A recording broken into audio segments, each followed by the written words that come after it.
Muy buenos días, bienvenidos al Museo de la Autonomía de Andalucía, donde va a tener lugar la presentación del libro Por un poder andaluz.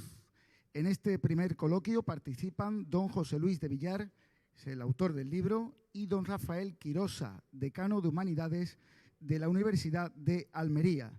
Toma la palabra Tristán Pertiñez, director gerente de Centra.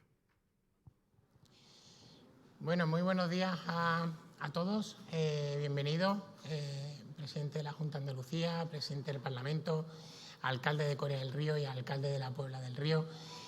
Señoras y señores, muy buenos días. Bienvenidos aquí a la que es la que nosotros, los que tenemos la fortuna y la suerte de trabajar aquí, consideramos el templo de la autonomía de Andalucía, que es la Sala 28F, de lo que eran los terrenos de los terrenos de Blas Infante, donde Blas Infante hizo su casa, la Casa de la Alegría de Analfará, donde vivió y donde estuvieron muchos de su familia hasta prácticamente los años 2000.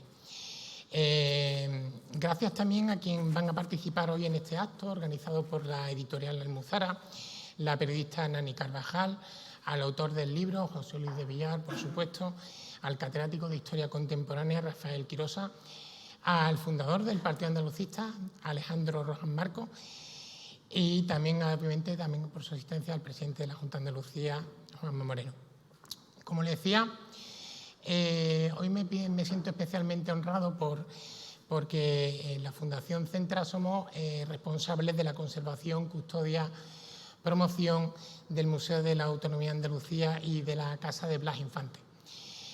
Nos encontramos precisamente en esta sala, la Sala 28F, donde se guardan y donde se custodian los símbolos originales de nuestra autonomía. La bandera, el escudo y también una facsímil del himno de Andalucía, aprobados algunos de ellos en la Asamblea de Ronda de 1918. Y fue precisamente a personas como Alejandro Rojas Marcos, a los hijos de Blas Infante, a Luisa, a María Ángeles, a Blas y a Alegría, que fue posible precisamente la recuperación de nuestros símbolos, de los que hoy somos custodios y es patrimonio de todos los andaluces y orgullo de todos los andaluces. Pero también en esta sala donde nos encontramos es una representación precisamente y enlazo con el libro del poder andaluz, del poder del pueblo andaluz, porque precisamente en esta sala se explica y se explica la reivindicación del pueblo andaluz por alcanzar su autonomía, una reivindicación que es tanto personal como colectiva y que sin lugar a dudas es el aporte más significativo que Andalucía legó a la historia de la transición democrática en España. Y es precisamente esa movilización del pueblo andaluz, gracias a personas y a partidos políticos como el Partido Andalucista y a su firme compromiso auténtico y cercano, por el que hoy nos encontramos aquí reunidos para prestarle reconocimiento a través de este primer libro que trata sobre la historia, precisamente el primer tomo de la historia de este partido político. Reitero nuevamente mi bienvenida a todos ustedes y el agradecimiento particular por escoger este emblemático lugar para la celebración de este acto. No puedo por más que orgullecerme porque se haga precisamente en un espacio tan único y singular como el que la Fundación Centro de Estudios Andaluces tiene el orgullo de dirigir. Muchas gracias y a partir de ahora le paso la palabra al autor y al catedrático para que en un diálogo fluido nos puedan contar algunas cuestiones, sobre todo, y yo quería aquí plantear ya a los autores, tanto a la autora José Luis, ¿por qué nace, de dónde sale, digamos, esta inquietud por contar algo que parece que todos teníamos que saber, pero que nadie prácticamente había escrito hasta ahora, ¿no? Buenos días, muchísimas gracias, presidente del Parlamento, consejeros y alcaldes, por estar en este acto que para mí, como se puede imaginar, como autor del libro, es especialmente emocionante y y difícilmente me podría yo imaginar un acto como este en el que presentar este trabajo de varios años y que confío que sea útil para el pueblo andaluz, y con eso enlazo con la pregunta que me hacía el director del Centra. Cuando el Partido Andalucista se disuelve en el año 2015, se disuelve después de 50 años de historia, y en lo que yo entendía, lo tenía muy claro, que había sido una historia de servicio excepcional al pueblo andaluz. La labor de los historiadores, precisamente, es la de mantener viva la memoria de los hombres, de las mujeres y de los hechos, para poder entender en cada momento histórico el presente. Yo creo que esa es la misión fundamental de la historia. A través de la historia podemos entender lo que somos en este momento. Y yo creo que es muy difícil, absolutamente difícil, poder entender lo que es el pueblo andaluz en el año 2022 en el que estamos, sin conocer la historia de esta organización política. Y la forma en que la memoria perviva, desde que se inventó la escritura, es a través de los documentos escritos. Y esa es básicamente la razón por la que emprendí el trabajo, obviamente. Sí, bueno, en primer lugar, buenos días. Para mí es una satisfacción personal y profesional estar aquí hoy día con todos ustedes en este sitio, en los terrenos de la Casa de Blas Infante. Por lo tanto, para un historiador, además del mundo contemporáneo, es un referente sin duda. Y además en este museo que recoge también, ¿no?, toda la historia de este pasado reciente. Y es un honor representar a la Facultad de Humanidades, porque la Universidad de Almería es coeditora también de este libro. Un poco siguiendo el planteamiento que Tristán nos ha hecho a la primera pregunta, nosotros los historiadores, obviamente en nuestra profesión, consideramos que es fundamental conocer el pasado, y además ese pasado reciente sin duda es obligado a conocerlo para comprender en todas las cosas la realidad en la que vivimos.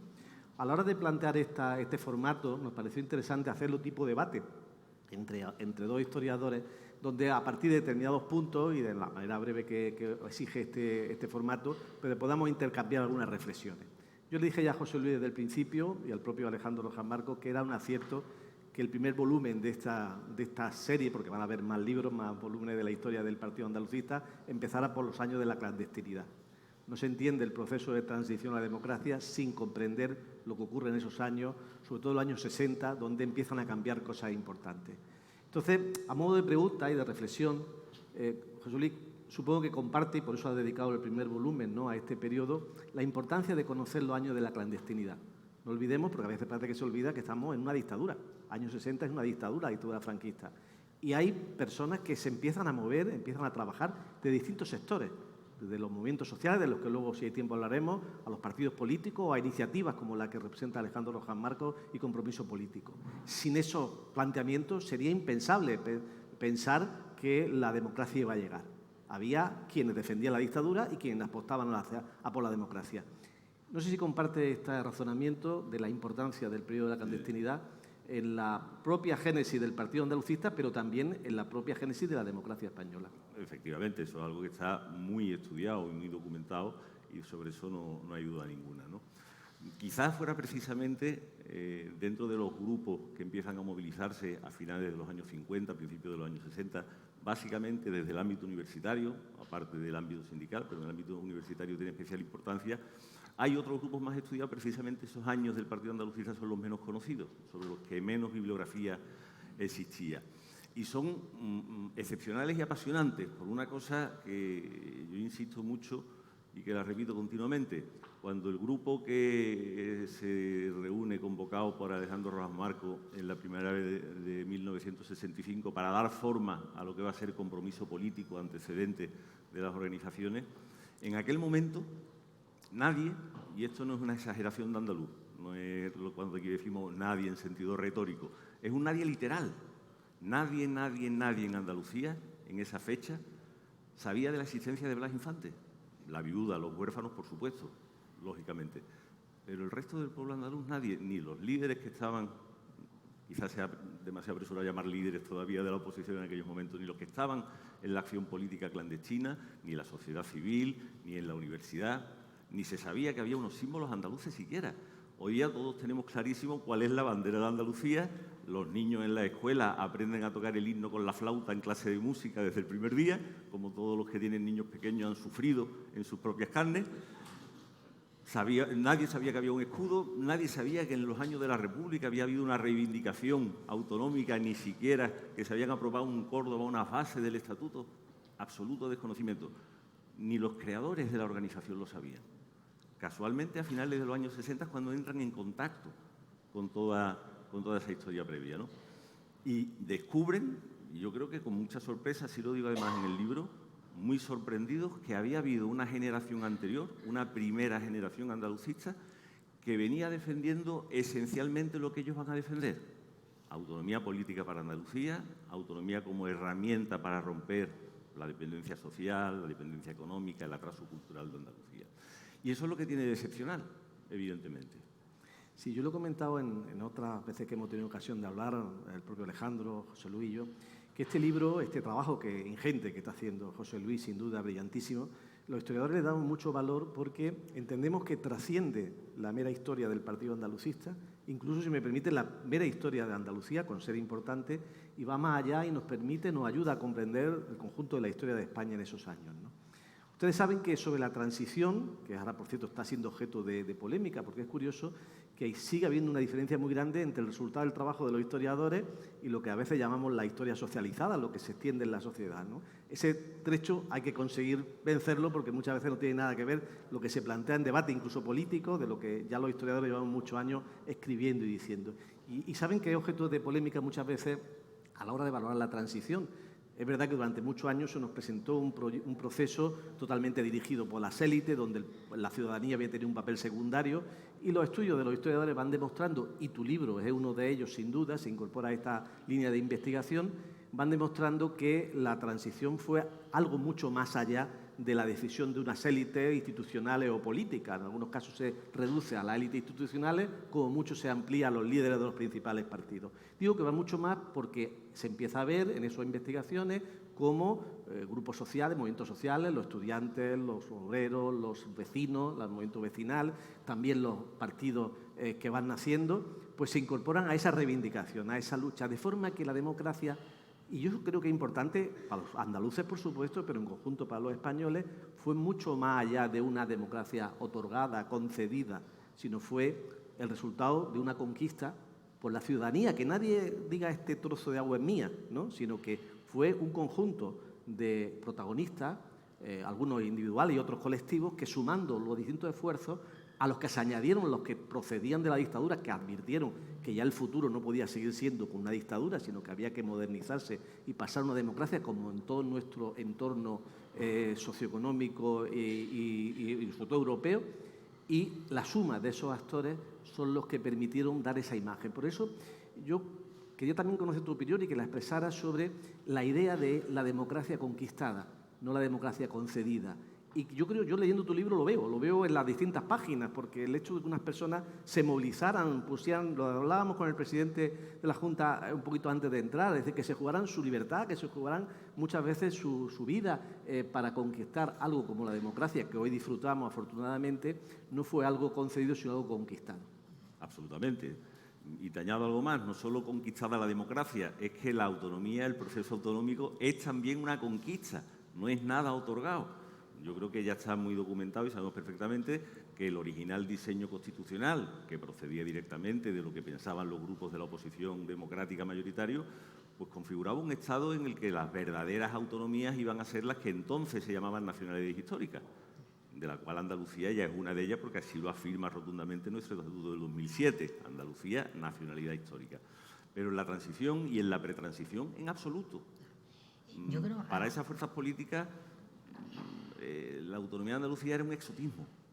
La autonomía era la que habían tenido durante la República, catalanes sobre todo, con el Estatuto del 32. La autonomía vasca solo surge en el 37 y ya en plena guerra civil y con la mitad del País Vasco ya ocupado por las tropas franquistas.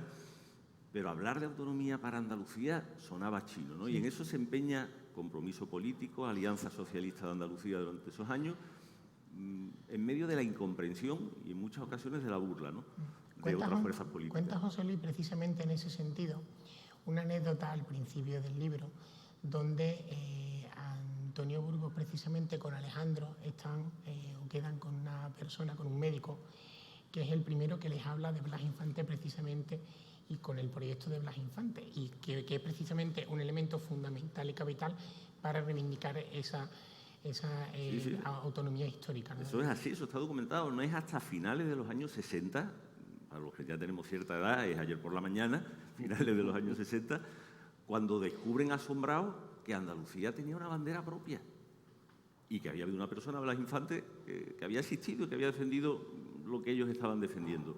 Y fue pura casualidad. José María Osuna, médico sevillano, durante la República había estado en Sevilla.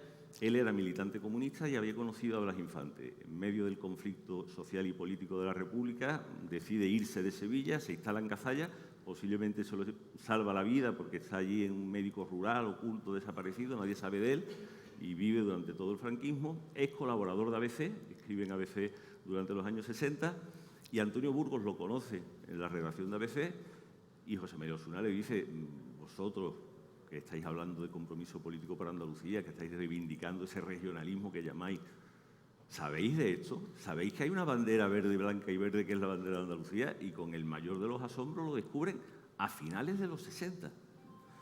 Y es maravilloso comprobar, y por eso hablamos de democracia conquistada o autonomía conquistada, cómo ese símbolo ignorado. Hay muchas anécdotas sobre si eso era la bandera del Betis en los años de finales del franquismo, o si eso era un traje de gitana, desprecio, burla, que hay en muchas ocasiones, fruto a lo mejor de la simple ignorancia, de la más absoluta ignorancia. Y sin embargo, es asombroso cómo el 4 de diciembre del 77, casi inmediatamente de que terminara el franquismo, cientos de miles de andaluces por todas las calles de Andalucía asumen esa bandera como propia.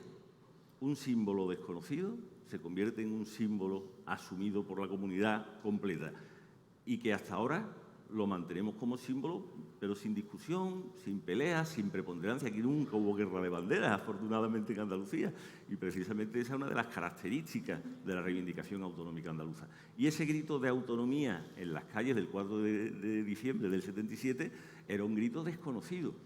Eso cambió la opinión de las élites políticas de la transición, que son otras élites distintas de las de la dictadura. Pero las propias élites políticas de la transición, entre las cuales no estaba el Partido Socialista de Andalucía entonces, se dieron cuenta de que ahí había pasado algo, que había habido un cambio de conciencia fundamental. Y a partir de ese momento todo el mundo ya sin problema lo asumió. Claro, ahí no acaba la historia. Luego vendrá el 78, el 79, el doble autónomo, pero no voy a hacer spoilers, eso es del segundo volumen. Sí, abundando en lo que José Luis dice, está claro que los conceptos de reivindicación por la autonomía y por la democracia van a ir en paralelo el final del franquismo, y se van a ir sumando sobre todo de la perspectiva de los catalanes, de los vascos, algo menos de los gallegos, pero también, y Andalucía se suma, y estoy de acuerdo con José Luis, cuando se ven las calles de esas manifestaciones llenas de gente, eso despierta, ¿no?, las conciencias. Y muchos partidos, incluso los que luego no estuvieron de acuerdo con el referéndum de 1980, al principio iban con sus banderas y pusieron en marcha el proceso apoyándolo, ¿no? Estoy hablando de la Unión de Centro Democrático. Pero lo cierto es que en aquel momento, y hay un debate, yo quería preguntarte, hay un debate sobre si en Andalucía la movilización en defensa de la autonomía tiene su origen, digamos, en una reivindicación identitaria, un poco siguiendo el modelo de otras comunidades, o aquí hay un fuerte componente socioeconómico. Es decir, ver la autonomía como el mecanismo para conseguir que Andalucía salga del subdesarrollo endémico que ha tenido durante siglos. Desde luego yo estoy en esa línea. Yo creo que el resorte que movilizó o que ayudó a movilizar a los andaluces era ver la oportunidad de conseguir que, a partir de esa autonomía, poder un poco cambiar el signo de la historia. No sé si coincide con ese argumento. Absolutamente, al 100%. No hay más que ver la documentación que emana de Compromiso Político y de ASA en sus primeros documentos, y ese es el objetivo. Curiosamente, sin saberlo y sin conocerlo, coincidente con Blas Infante. Blas Infante plantea la autonomía de Andalucía en los años 30 como mecanismo de desarrollo del pueblo andaluz. Recordar la frase emblemática: yo tengo clavada en mi conciencia la imagen del jornalero mendigando por las calles de mi pueblo, que decía Infante en los años 20. Es decir, la conciencia de la situación depauperada de Andalucía que se tiene en los años 20 es la que moviliza a Infante y a los andalucistas históricos. la constatación de la situación de dependencia económica, social, cultural, el atraso, bueno, ya saben ustedes perfectamente porque los sociólogos y los antropólogos han investigado mucho sobre eso, moviliza al grupo de compromiso político y conciencian de que la autonomía no es algo para ser andaluces, para identificarnos como una nación cultural, sino como herramienta de transformación. Y yo creo que el pueblo andaluz, en esas manifestaciones del 4 de diciembre, por ejemplo, salía con ese objetivo. La autonomía va a servir para esto. Y cuando van a votar el 28 de febrero del 80, el sí a la autonomía, por supuesto está el tema de no somos los andaluces menos que nadie y por lo tanto tenemos el derecho a la misma autonomía que los demás, y la autonomía es lo que nos hace falta para que dejemos de estar en el furgón de cola de todos los indicadores. Esas razones son absolutamente así como tú dices, Rafael, sin duda. Bueno, pues José Luis, de verdad, muchísimas gracias por esta obra, que sin duda ocupará un lugar muy especial, por lo menos aquí en la biblioteca del Centro de Estudios Andaluces, y será seguramente obra de referencia para otros investigadores que quieran seguramente, y que está aportando mucho conocimiento sobre una época tan cercana, pero a la vez nos estamos dando cuenta que todavía hay muchas cosas por sacar a la luz. Rafael, muchísimas gracias de verdad por coeditar también esta obra con la editorial, que sin duda en los próximos números seguirán aportando conocimiento, y conocimiento veraz y científico, que al final lo que a los investigadores nos gusta, para hacer luz sobre un episodio tan reciente pero tan importante de la historia de Andalucía. Muchas gracias, señoras y señores, y concluimos esta primera mesa y damos paso a la segunda. Muchas gracias. Gracias, José.